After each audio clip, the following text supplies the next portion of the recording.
Or should we have said, eins, zwei, drei, vier, right? Because that's what Kraftwerk says in their, incredibly influential track Numbers from, I believe, 1981. Yes, but anyways, today we're talking about this seminal group, Kraftwerk, and how the experimental sounds of these young West German men in the 1970s found their way, or at least heavily influenced many of the genres that are basically that we're dealing with today, that are dominant today. And it's not just electronic dance music, but even hip hop is deeply influenced by Kraftwerk.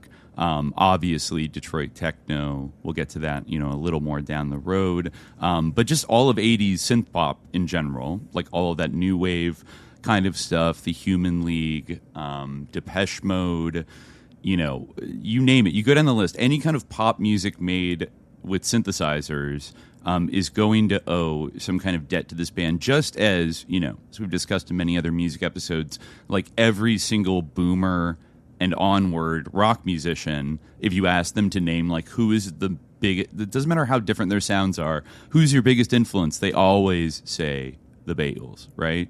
It's it's like a refrain, right? Yeah. Yeah.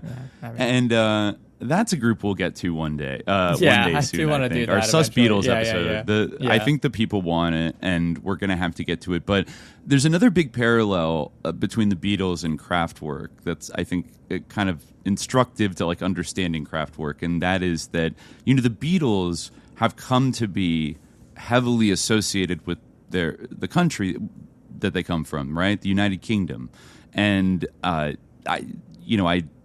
I'd venture to say, if you put a gun to anybody's head, if you put a gun to my head and said, name one musical act, out of the United Kingdom that represents, the overall kind of gestalt of United Kingdom culture and everything else, you kind of have to say the Beatles, right? Probably, if you were suddenly attacked and someone demanded to know one band from the UK. And it's hard to say, because hopefully one will never be in that position, but hopefully not. The Beatles is definitely one that you have in your pocket. They capture kind of everything about especially what it meant to be English post-World War II in kind of the Cold War, kind of modern era where things were changing, there were gulfs between generations, et cetera, et cetera. You can read all of that into the arc of the Beatles' career, going from, these clean-cut guys to then, embracing kind of hippiedom and psychedelics and then radical politics and, et cetera, these working-class boys from Liverpool.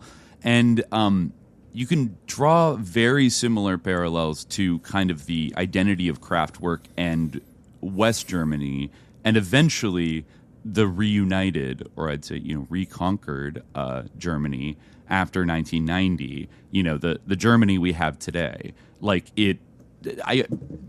Granted, I would not call myself the greatest expert on all German music. I probably know more about British music. But that said, you can't really do better in terms of what's the most quintessential modern German musical act. Most people are going to say Kraftwerk, and that was a very intentional kind of branding strategy, on an artistic kind of strategy on their part. That was a huge driver of why they made this music in the first place.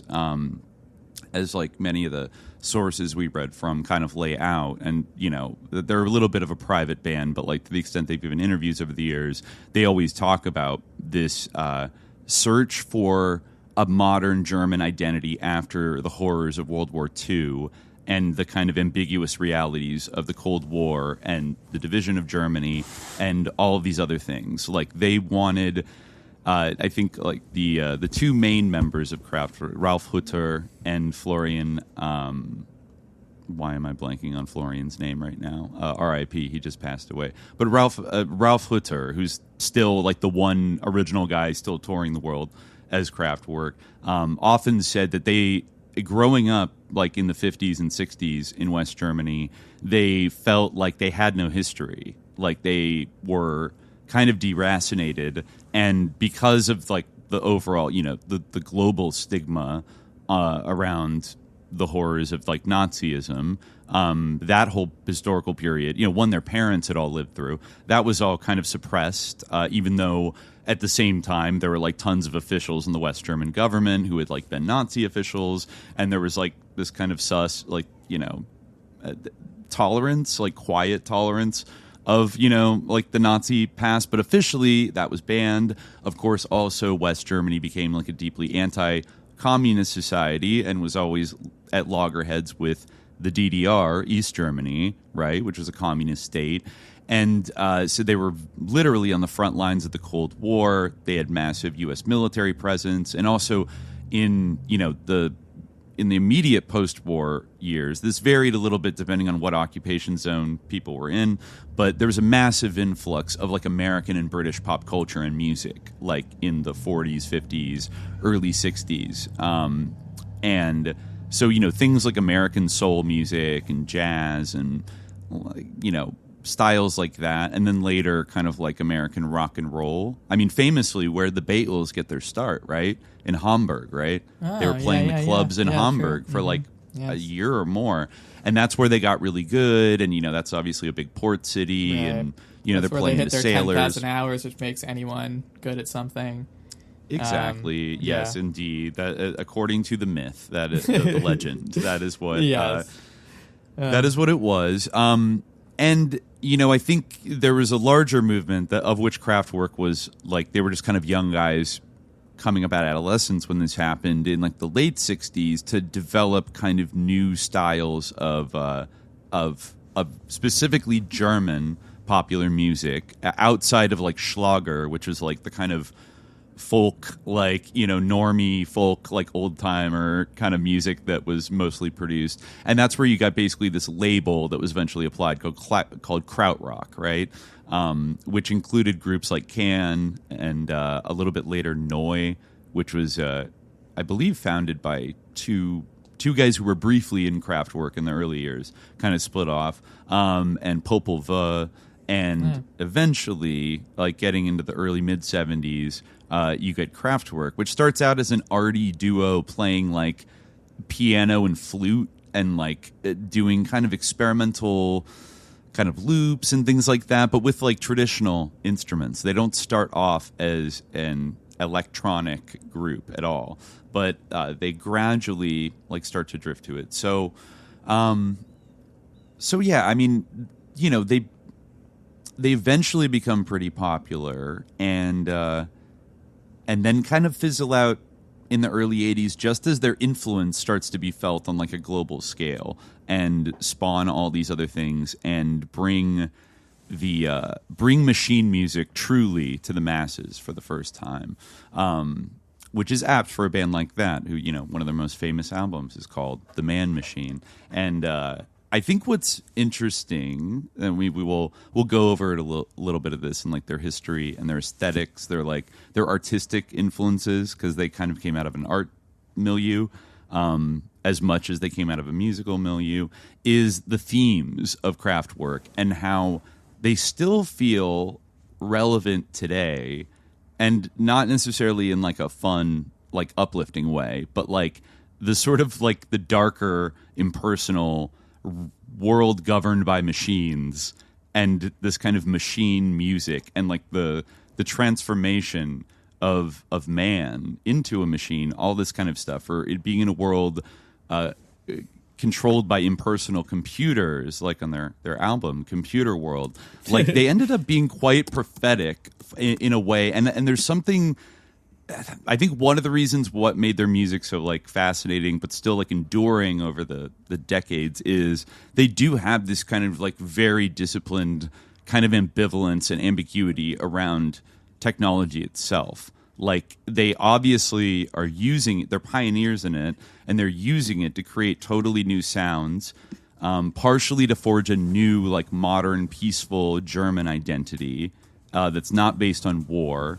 But, in some ways, these guys come from the Rhine-Ruhr industrial valley in Dusseldorf, right? Yeah. So I think what they originally called their music was industrielle Volksmusik, or like industrial Volksmusik, which, you can kind of get the meaning of that. Like it's obviously not folk music, and it's not what would later be called industrial, founded by our favorite artist Genesis P-Orridge, who we'll talk about a little bit today. But it's the idea of like this is sort of like the native music of like the industrial working population of like the Rhine-Ruhr River Valley, and you can see right there that maybe it's not such a total shocking coincidence that one of the places where Kraftwerk sound would like take root and birth an entire new genre was in the other industrial powerhouse city of Detroit in the 1980s, which would happen a little after this, but and specifically with the black population there, as well as in like Chicago. That's a very fascinating part of Kraftwerk's like story, because of how I think on the face of it looks so crazy. Like these guys are the kind of the most like on the spectrum German guys like you could imagine. No offense to anybody on the spectrum out there, but like you know what I mean, like that like Prussian like Teutonic, from the West, but like that like Teutonic like technological like discipline and like lack of like any kind of personal affect, and kind of like behaving like robots. I guess you don't want to conflate autism with behaving like a robot or with German cultural traits. So that's a point of clarity. Well, they themselves, that's actually an interesting aspect of Kraftwerk, is that a lot of that, like playing up this almost cartoonish vision of like what Germans are like, these kind of like bloop bloop, like, oh, you may pocket calculator, like kind of thing, was in a way a response to how American and British music journalists treated them when they kind of came out and started selling records internationally, because there still was this kind of funny, like, this, I don't know, hangover from World War II kind of perception of Germans that they realized they were being sort of like tarred with, and they decided, what, they did have a little bit of like a prankster, maybe a little situationist, like provocateur streak, I would say, and definitely used kind of like kind of strategic ambiguity and irony to kind of stir things up a little bit.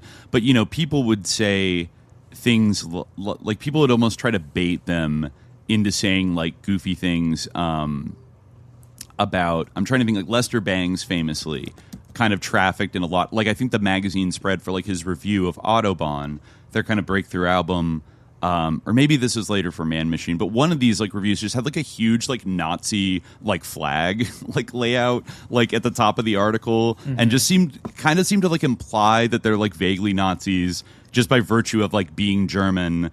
And so that's why they kind of decided, well, we're all going to dress in these kind of like 1920s like red shirt like uniforms and be very like kind of it evokes some of that like Art Deco kind of that 1920s Bauhaus kind of like vibe in an ambiguous way. And like I think at one point one of these journalists asked, like, do you think like electronic music is like the final solution of rock and roll? And like tried to like bait them into like saying shit like that, and they kind of like, all right, like but they decided to kind of like roll with it and like embrace like they're almost their stereotypical Germanness as like, it's funny when you see them in the early 70s playing, like there's famous videos of them playing their like first concerts at like some kind of DIY venue, and they look like hippies, like they look like West German hippies, like they're wearing like bell bottoms, they have long hair, like, so actually so their decision to kind of like get these tight haircuts and like look like these little like machine men kind of thing was very conscious on their part, and it was actually you could argue like way ahead of the curve of then the sort of new wave, new romantics kind of phenomenon that then became really big like in the early 80s, where everyone kind of started wearing like white makeup and like kind of more androgynous, like clean cut, and nobody was scruffy anymore. It's kind of also a post-punk thing, of like reacting against the thing with punk. But Kraftwerk is like, interesting. like the band Bauhaus itself. Right. Yeah. Right. So, and all those bands from the early 80s that we think of, like from Manchester, which actually another industrial city that is Yeah, very or wrapped up Joy in Division, this. which like similar, the name and all that stuff. Right, you know? right, like Yeah, evoking yeah. the Nazi, even New Order after Yeah, that, yeah, like yeah. exactly. And Genesis Peorage from Throbbing Gristle was from Manchester originally, and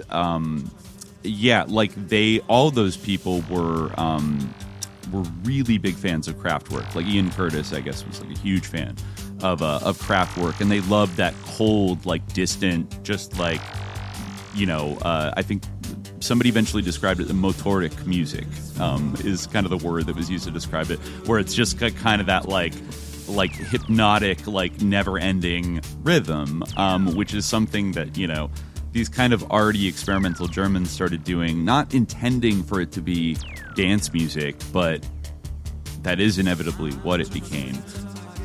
For access to the full-length episode, subscribe to the Hour of Frequency at patreon.com/subliminaljihad.